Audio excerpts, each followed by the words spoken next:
de selección de los pacientes muy marcado. Nuevamente se observa una reducción en el requerimiento de terapias concomitantes con el brazo que recibe el análogo de la trombopoietina. Y pasamos ahora de los ensayos clínicos a lo que es el día a día, porque todos sabemos que tenemos pacientes en la consulta que cuando los queremos meter en un ensayo clínico no puede ser, porque como el paciente anterior seguramente no hubiese entrado en ningún ensayo clínico con una diabetes absolutamente descontrolada. Esto es un trabajo que se acaba de publicar en Blood, de hecho está todavía solo en formato electrónico, y es una recogida de datos del programa de uso compasivo francés que se hizo un seguimiento hasta 2 años, hasta que se empezó a comercializar. Tiene 2 años de seguimiento, incluyeron 72 pacientes, pero fíjense qué tipo de pacientes. 98% de los pacientes refractarios obviamente a corticoides y también inmunoglobulinas. 90% había recibido rituximab previamente y la mitad de los pacientes estaban esplenectomizados. Es decir, claramente son un grupo de pacientes de muy alto riesgo. Y lo que se puede observar es que la gráfica de la cifra de plaquetas y de la dosis de romiplostim era muy similar a la que habíamos visto en los estudios previos y la tasa de respuesta, una vez más, era muy similar, alrededor del 75 o 80%. La dosis de romiplostim era un poquito superior, se sitúa en torno, creo que a los 5 microgramos. Y responden todo tipo de pacientes.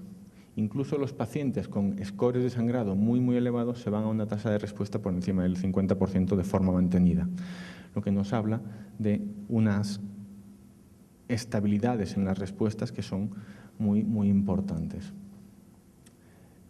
A largo plazo, tenemos los últimos datos que se publicaron el año pasado en el Congreso Americano del Estudio de Extensión, que básicamente, y para simplificarlo, vienen a decir que los mismos datos que se habían estado observando en los estudios previos se siguen observando con 5 años de seguimiento. Misma eficacia y mismo patrón más o menos de efectos secundarios. Y lo mismo más o menos con el trombopac.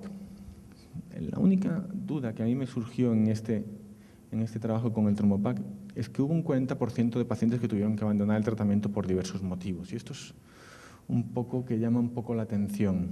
Un 11% por efectos adversos, un 10% por falta de eficacia y un 11% por decisión del paciente. Es una cosa un poco extraña. Pero en cualquier caso, los pacientes que seguían en el estudio tenían nuevamente los mismos datos que habíamos comentado previamente, por encima del 80% de respuestas y con un patrón de efectos secundarios que se mantenía estable en el tiempo. Yo creo que con estos estudios que os he enseñado podemos decir que desde luego los fármacos son claramente eficaces, que a largo seguimiento mantienen los mismos resultados que en los datos obtenidos en los primeros 12 meses y que, y esto es para mí muy importante, consiguen reducir la necesidad de otros tratamientos. Y esto es sinónimo de reducir básicamente el uso de corticoides, que es uno de los problemas más importantes en los pacientes con PTI. Vamos a ver qué más podemos decir de estos fármacos. Y yo creo que el siguiente punto a tratar son los efectos secundarios. Y para hablar de los efectos secundarios hay que pensar primero de dónde partimos, porque parece que los fármacos que veníamos usando no tuviesen efectos secundarios y la realidad es que cualquier cosa menos eso. De los corticoides no me voy a detener más, del rituximab, aparte de las reacciones infusionales que todos hemos sufrido alguna vez y que nunca son graves, excepto cuando lo son, pues bueno, una hipocomaglulinemia que ya han comentado, que se empiezan a ver problemas de infecciones respiratorias de repetición, sobre todo cuando se plantea su uso no en una forma puntual, sino varias veces a lo largo de la historia del paciente. Las citopenias, se ve cada vez más neutropenias seguidas del uso de rituximab.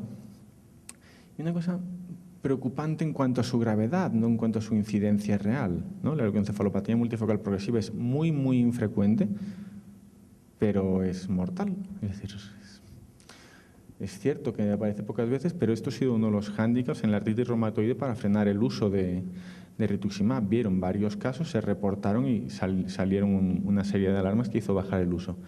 De la vincristina, que es otro de los fármacos que clásicamente veníamos usando. Todos conocemos los efectos secundarios de vincristina, es decir, tampoco es que sea agua bendita precisamente, igual que la ciclofosfamida. Y el danazol, pues ya os han comentado los posibles problemas, especialmente cuando se usan en mujeres jóvenes. Y todo esto unido a una eficacia cuando menos discutible, alrededor del 50% inicial para cualquiera de ellos y a largo plazo solo del 20-30%, y unos niveles de evidencia científica, si queremos irnos al punto un poco más formal, que no alcanzan lo que sería suficiente, al menos para la mayor parte de nosotros. Y esto lo comparamos con los efectos secundarios de los análogos de la trombopoyetina, que básicamente yo los divido en tres porque así es como se suelen presentar en la mayor parte de los trabajos. El primero que se presenta es el sangrado, y esto es muy gracioso porque el sangrado no es un efecto secundario del fármaco, es justo lo que pretendemos evitar.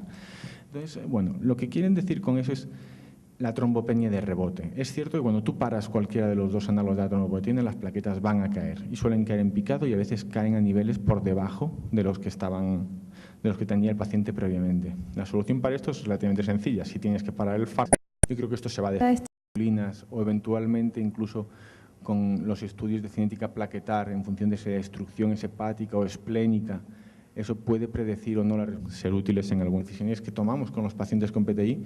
Nuestro target no tienen por qué ser 50. Yo creo que esto se va a dejar o eventualmente incluso con los estudios de cinética plaquetar en función de si la destrucción es hepática o esplénica, eso puede predecir o no ser útiles en algunas decisiones que tomamos con los pacientes con PTI. Nuestro target no tienen por qué ser 50. Yo creo que esto se va a dejar o eventualmente incluso con los estudios de cinética plaquetar en función de si la destrucción es hepática o esplénica, eso puede predecir o no ser útiles en algunas decisiones que tomamos con los pacientes con PTI. Nuestro target no tienen por qué ser 50. Yo creo que esto se va a dejar o eventualmente incluso con los estudios de cinética plaquetar en función de si la destrucción es hepática o esplénica, eso puede predecir o no ser útiles en algunas decisiones que tomamos con los pacientes con PTI. Nuestro target no tienen por qué ser 50. Yo creo que esto se va a dejar o eventualmente incluso con los estudios de cinética plaquetar en función de si la destrucción es hepática o esplénica, eso puede predecir o no ser útiles en algunas decisiones que tomamos con los pacientes con PTI. Nuestro target no tienen por qué ser 50.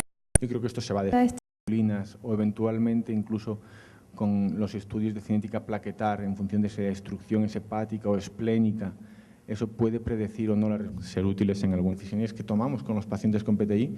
Nuestro target no tienen por qué ser 50.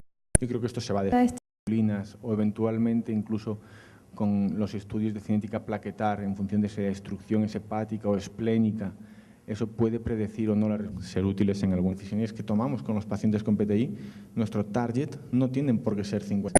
Yo creo que esto se va a dejar o eventualmente incluso con los estudios de cinética plaquetar en función de si la destrucción es hepática o esplénica, eso puede predecir o no ser útiles en algunas decisiones que tomamos con los pacientes con PTI. Nuestro target no tienen por qué ser 50. Yo creo que esto se va a dejar o eventualmente incluso con los estudios de cinética plaquetar en función de si la destrucción es hepática o esplénica, eso puede predecir o no ser útiles en algunas decisiones que tomamos con los pacientes con PTI. Nuestro target no tienen por qué ser 50. Yo creo que esto se va a dejar o eventualmente incluso con los estudios de cinética plaquetar en función de si la destrucción es hepática o esplénica, eso puede predecir o no ser útiles en algunas decisiones que tomamos con los pacientes con PTI. Nuestro target no tienen por qué ser 50. Yo creo que esto se va a dejar o eventualmente incluso con los estudios de cinética plaquetar en función de si la destrucción es hepática o esplénica, eso puede predecir o no ser útiles en algunas decisiones que tomamos con los pacientes con PTI. Nuestro target no tienen por qué ser 50. Yo creo que esto se va a dejar o eventualmente incluso con los estudios de cinética plaquetar